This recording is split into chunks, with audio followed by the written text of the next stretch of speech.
नमस्कार दोस्तों, आज हम एक बेहद रोचक और महत्वपूर्ण विषय पर बात करने जा रहे हैं, शिव का त्रिदेवों में विशेष स्थान।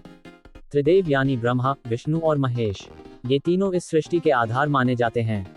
ब्रह्मा सृष्टि के रचयिता हैं, विष्णु सृष्टि के पालनकर्ता हैं और महेश यानी महादेव इस सृष्टि के संहारक हैं। परंतु क्या आपने कभी सोचा है कि महादेव शिव को त्रिदेवों में सबसे विशेष क्यों माना जाता है? आज हम इसी रहस्य से पर्दा उठाएंगे। ब्रह्मा, सृष्टि के रचयिता। ब्रह्मा जी को सृष्टि का निर्माणकर्ता कहा जाता है। वे 4 मुख वाले देवता हैं, जो वेदों के ज्ञाता हैं। कहते हैं कि उन्होंने इस ब्रह्मांड की रचना की। परंतु एक बहुत रोचक तथ्य यह है कि ब्रह्मा जी का जन्म भी शिव की कृपा से हुआ था। एक प्राचीन कथा के अनुसार जब शिव ध्यानमग्न थे, तब उनके दिव्य तेज से ब्रह्मा जी का प्राकट्य हुआ। विष्णु, सृष्टि के पालक। अब आते हैं भगवान विष्णु पर। विष्णु जी का कार्य इस सृष्टि का पालन करना है। वे हर युग में अलग अलग अवतार लेकर धर्म की स्थापना करते हैं। लेकिन क्या आप जानते हैं कि विष्णु जी का गहरा संबंध भी महादेव से है?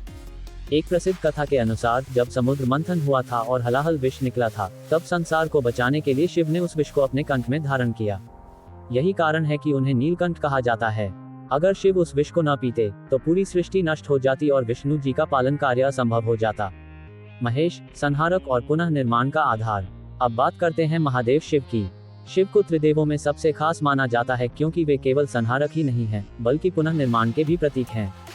उनका तांडव नृत्य केवल विनाश का प्रतीक नहीं है, बल्कि उसमें सृष्टि के नए आरंभ का संदेश भी छिपा है।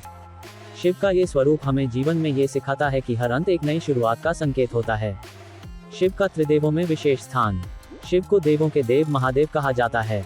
इसका एक बड़ा कारण यह है कि जहां ब्रह्मा और विष्णु समय के अधीन हैं, वहीं शिव स्वयं काल के स्वामी हैं। इसीलिए उन्हें महाकाल भी कहा जाता है। एक और रोचक कथा है कि एक बार ब्रह्मा और विष्णु के बीच यह विवाद हो गया कि कौन श्रेष्ठ है। तब शिव ने एक अनंत ज्योति रूप धारण किया जिसे ब्रह्मा और विष्णु कभी खोज नहीं पाए।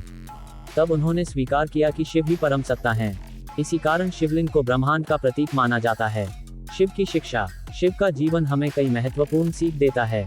वे त्याग, तपस्या और शांति के प्रतीक हैं, लेकिन जब अन्याय होता है तो संहार करने से भी पीछे नहीं हटते।